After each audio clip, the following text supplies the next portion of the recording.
Hello students, welcome back to another video discussion, and this lecture is again for the JEE Advanced preparation, है ना।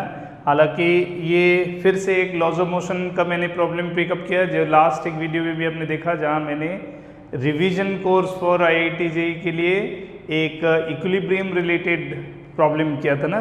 Problem हम लोग discuss किया था कि मल्टीपल ब्लॉक जहाँ एक ट्रायंगुलर वेज और एक स्फेरिकल बॉल था। आज यहाँ 3 डिफरेंट बॉडी, ये एक बहुत इंटरेस्टिंग क्वेश्चन है, और अगर आपको अच्छा लगे तो, और लेकिन अच्छा लगना नहीं लगना बात की बात है। सबसे पहले तो आप प्लीज़ इसको पूरा देखिए। It's such an interesting free body diagram mechanism based है और बहुत सिंपल इक्वेशंस राइटिंग है, लेकिन अगर आप थोड़ा सा केयरफुल नहीं रहेंगे तो ऐसे क्वेश्चन में आपका मिस्टेक हो सकता है, आप गलत कर सकते हैं। तो इसीलिए इसको पूरा ध्यान से देखिए, इसका मैकेनिज्म को समझने का कोशिश कीजिए, और it is definitely going to help you a lot. आपको बहुत सारा वैरायटी ऑफ सिचुएशंस का प्रॉब्लम सॉल्विंग का ट्रिक्स और कॉन्सेप्ट क्लियर कर देगा। तो चलिए शुरू करते हैं। तो क्वेश्चन क्या है, ध्यान से समझिए। ये ABC 3 अलग अलग ब्लॉक है, ठीक है। बेसिकली AB C के साथ कॉन्टैक्ट में है, और टोटल 4 सरफेस है, तीनों का common surface of contact floor के साथ, और A और B के साथ एक कॉन्टैक्ट है। दोनों का ये स्लैंट फेज है 30 डिग्री विथ हॉरिजेंटल। B और C का भी स्लैंट सरफेस ऑफ कॉन्टैक्ट, वो भी 30 डिग्री एंगल विथ हॉरिजेंटल। और क्वेश्चन का सिग्निफिकेंस ये है, क्वेश्चन ये है, all surfaces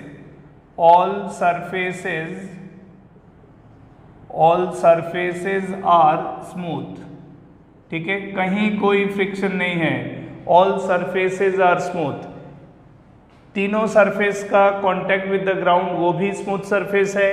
A to B surface वो भी स्मूथ सरफेस है। B to C सरफेस वो भी स्मूथ सरफेस है, ठीक है। अब देखिए, अब है कि हम लोगों को क्या निकालना है। निकालना ये है, find the ratio of normal reaction, find the ratio of normal reaction on the blocks A, B and C by the ground surface, by the floor or ground, by the ground surface, ठीक है। Ground surface जो normal reaction exert करेगा, the normal force and the ratio of the normal force on the blocks A, B and C, ठीक है। और देख रहे हैं A एंड C जो कि 2 एक्सट्रीम ब्लॉक है, दोनों में हॉरिजेंटल फोर्स लगाया जा रहा है इक्वल वैल्यू, और गिवन टर्म जो है F इज mg/2√3। F का वैल्यू क्या है, mg/2√3, और importantly all 3 blocks are equal in mass value, ठीक है। और दोनों एंड में जो एक्सट्रीम पोजीशन में ब्लॉक है A एंड C, दोनों में इक्वल फोर्स लगाया जा रहा है, ठीक है। And entire arrangement is of course at rest. Then what will be the ratio of the normal force exerted by ground on this 3 block। कहने का मतलब है आपको यहाँ जो नॉर्मल रिएक्शन मिलेगा बाय द ग्राउंड, यहाँ जो नॉर्मल रिएक्शन मिलेगा, और यहाँ, ठीक है। तो नॉर्मल रिएक्शन फोर्स है, तो आप क्या कर सकते हो, इसको मान लो normal force on A N A, इसको NB, है ना, इसको NC ऐसे मान सकते हो। तो यानी कि you have to find NA is to NB is to NC। आपको ये वैल्यू निकालना है, ठीक है, आपको ये वैल्यू निकालना है। और कॉन्सेप्चुअली क्या है, conceptually all 3 blocks are at rest, they are neither moving horizontal nor vertical. तो यहाँ क्या करना है, सेपरेटली तीनों ब्लॉक का 1 by 1 फ्री बॉडी डायग्राम करना है। तो चलिए 1 by 1 शुरू करते हैं। पहले सॉल्व करते हैं फॉर ए, ब्लॉक ए का, तो ए का ज्योमेट्री कैसे दिख रहा है, like this is the block ए, है ना। ये हो गया हमारा ब्लॉक ए, इधर ये हो गया 30 degree, this is block A of mass m। अब देखो इसमें मैंने by the ground on block A vertically upward force N लिया, इधर हॉरिजेंटल फोर्स F। अच्छा, ए और बी का कांटेक्ट जो है यहाँ मैं एक कांटेक्ट फोर्स F1 मान लिया, ठीक है। Contact force between two surfaces, two bodies in contact, दोनों का सरफेस प्लेन है, ठीक है। तो नॉर्मल रिएक्शन होगा, कांटेक्ट फोर्स होगा perpendicular to the surface of contact, यानी कि F1 का जो फोर्स एक्ट करेगा, ये F1 क्या है, बाई बी ऑन ए, है ना। We are discussing the FBD on A, so that's why it is considered on A. तो ध्यान से देखो, ज्योमेट्रिकली ये हो गया वो डायरेक्शन, यानी कि F1 को अगर मैं रिजॉल्व कर दूं, F1 को अगर मैं रिजॉल्व करूं तो F1 का इफेक्ट ऐसे होगा, these are the two components of F1, am I correct और नॉट। ये हो गया हमारा, ये डॉटेड लाइन हो गया डायरेक्शन ऑफ F1, तो इसका ये डॉटेड लाइन ऑफ F1, तो दो कंपोनेंट इधर, ठीक है ना, एक हॉरिजेंटल दूसरा वर्टिकल।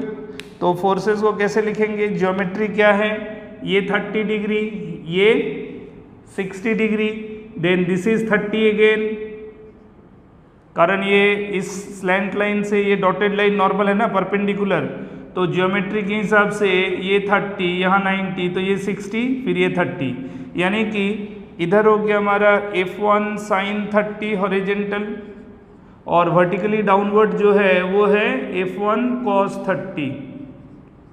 क्लियर है। F1 का कॉन्टैक्ट फोर्स का sine 30 horizontally leftward, F1 cos 30 downward, weight of the block mg will be acting vertically downward. Clear हो गया, फाइन। तो इक्वेशन फॉर ए के लिए इक्वेशन क्या लिखेंगे, ए के लिए लिखेंगे horizontally applied force F equals to F1 sine 30, sine 30 को हाफ लिखेंगे, ठीक है ना।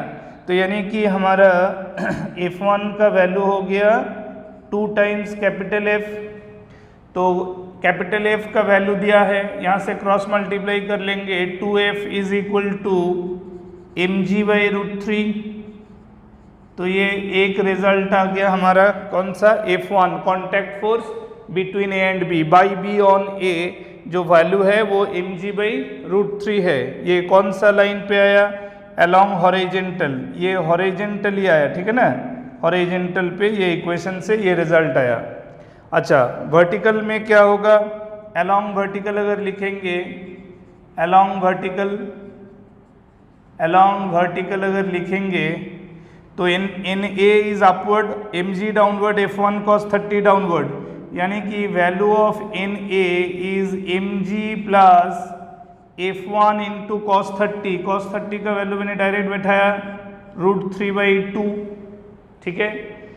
F1 का वैल्यू आया था कितना, mg बाई √3, तो सिंप्लीफाई करो, mg plus mg by √3 into √3/2, तो √3 कैंसिल हो गया, mg प्लस mg/2 यानी हो गया 3mg/2।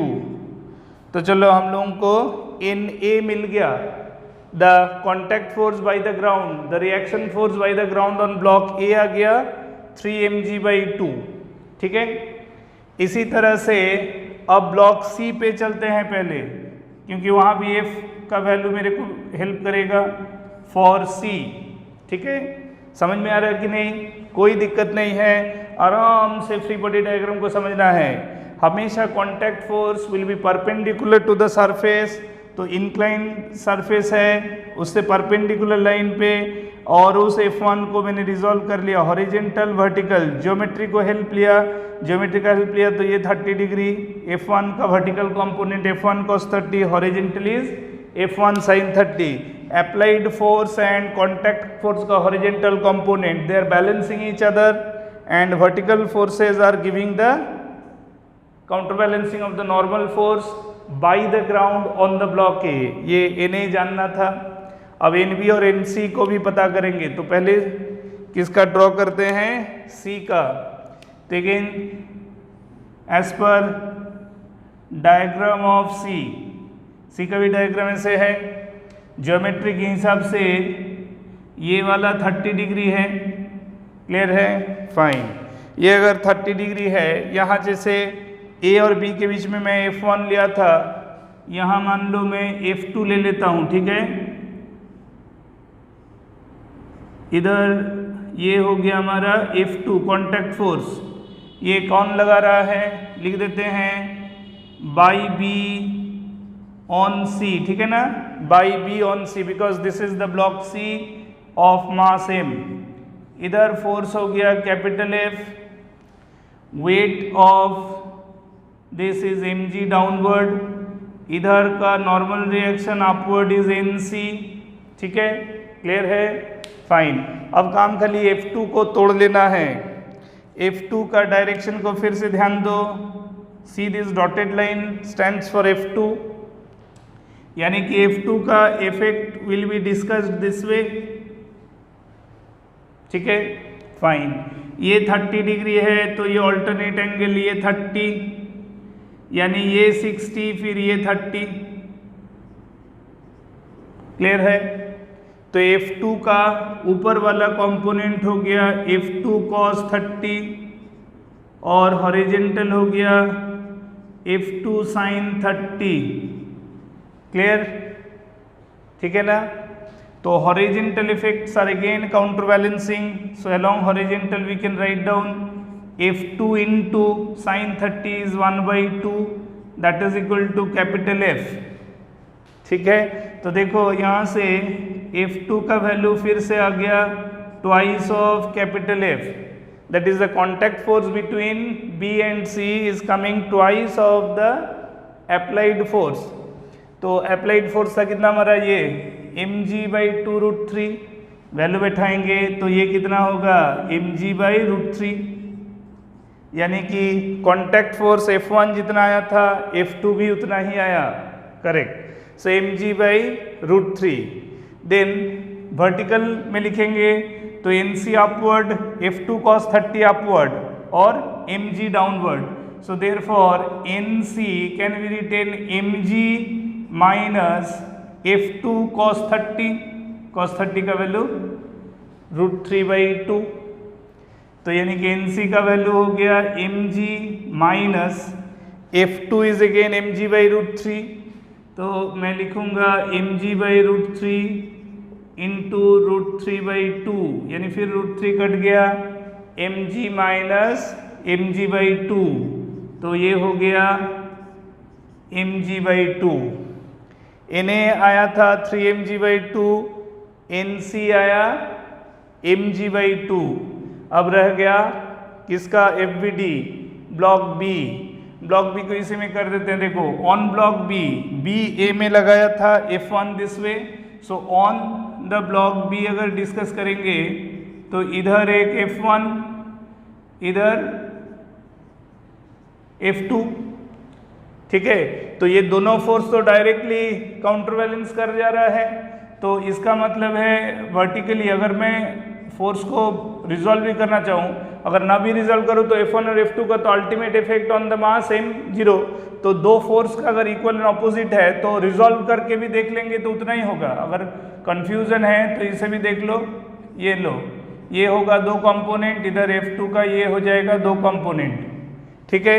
जियोमेट्री वाइज क्या था, ये 30 है, ठीक है ना, तो इधर क्या था F1 sin 30, ये 30 होगा फिर, था ना। इधर देखो F1 cos 30 नीचे था, अब करस्पॉन्डिंगली F1 cos 30 ऊपर, इधर F1 sin 30 हॉरिजेंटल, ठीक है। सिमिलरली इधर जो F2 था, F2 का cos 30 ऊपर आया था, तो B में F2 cos 30 नीचे और F2 sin 30 हॉरिजेंटल। तो अल्टीमेटली प्राइमरीली समझ में आ जाना चाहिए कि F1 F2 काउंटर बैलेंस कर रहा है, तो वो दोनों फोर्स का, कॉन्टैक्ट फोर्स का तो रिजल्टेंट इफेक्ट चाहे एब्सोल्यूट वैल्यू वाइज बात करो या कंपोनेंट ऑफ F1 F2 बात करो, बैलेंस हो जाएगा। यानी यहाँ इसका इक्विलिब्रियम में सिर्फ ये दो फोर्स का जिक्र होना चाहिए, NB is equal to mg। इसका मतलब है फॉर